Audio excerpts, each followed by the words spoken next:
Bon les gars, je fais une petite vidéo rapidement pour Cristiano Ronaldo qui a signé à Al Nasser en Arabie Saoudite.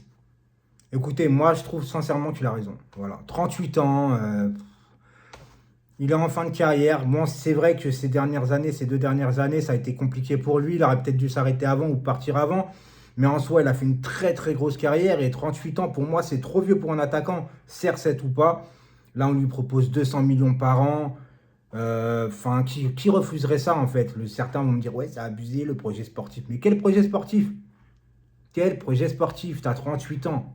Ouais, mais il a assez d'argent. T'en as jamais assez. On te propose 200 millions, tu vas pas à 38 ans? Mais il a raison. Faut arrêter de faire les hypocrites ou les choquer par rapport à l'argent. Il a beaucoup d'argent. On lui propose un contrat, un truc de malade, 200 millions par an. Vous vous rendez même pas compte en fait. Le mec, s'il peut, il va signer 5 ans là-bas. Non mais les gars, oui, il est fini, oui, on aurait voulu que ça se passe autrement peut-être pour lui, mais moi je suis pas dans la guerre de Ronaldo, dans la guerre de Léo Messi, nanana, qui est le meilleur, etc. On sait que Messi a surpassé Ronaldo, il n'y a pas de problème les gars.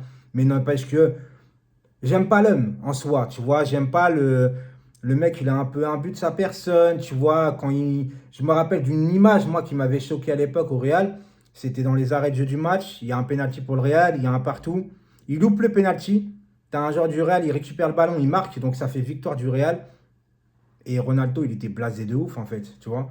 Donc je me dis, en même temps, bon, l'homme, il est très centré sur lui-même, mais il a fait aussi beaucoup de bonnes actions, il a toujours été ouvert aux enfants, etc., à l'image de Neymar, par exemple, tu vois. Il a été un professionnel irréprochable, un mec qui s'entraîne durement, même pendant les vacances, etc. C'était le premier arrivé à l'entraînement, c'est le dernier à arriver, c'est toujours un homme de stats, etc. C'est vrai qu'il pense beaucoup à sa gueule, mais il a fait énormément gagner ses équipes, que ce soit Manchester United, il a fait beaucoup de choses là-bas, il a fait énormément de choses au Real Madrid, qu'on le veuille ou non. Il a su s'adapter quand il a commencé à prendre de l'âge. Les gars, on ne peut pas cracher sur Cristiano Ronaldo. Même si vous ne l'aimez pas, vous ne pouvez pas dire que ça n'a pas été un très bon joueur. Ça a été un excellent joueur. Il s'est partagé les ballons d'or avec Léo Messi, c'est pas pour rien.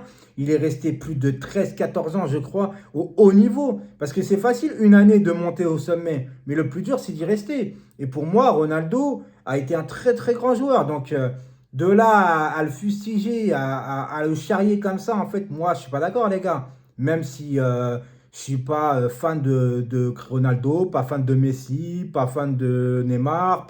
Je suis fan d'abord de mon club, tu vois ce que je veux dire? Après, les idolâtries au maximum, moi j'ai du mal à comprendre. Mais c'est pas parce que tu es pour Messi que tu dois détester Ronaldo. Et c'est pas parce que tu es pour Ronaldo que tu dois détester Messi. Moi je trouve que Ronaldo, pour l'ensemble de sa carrière, franchement, il faut le respecter.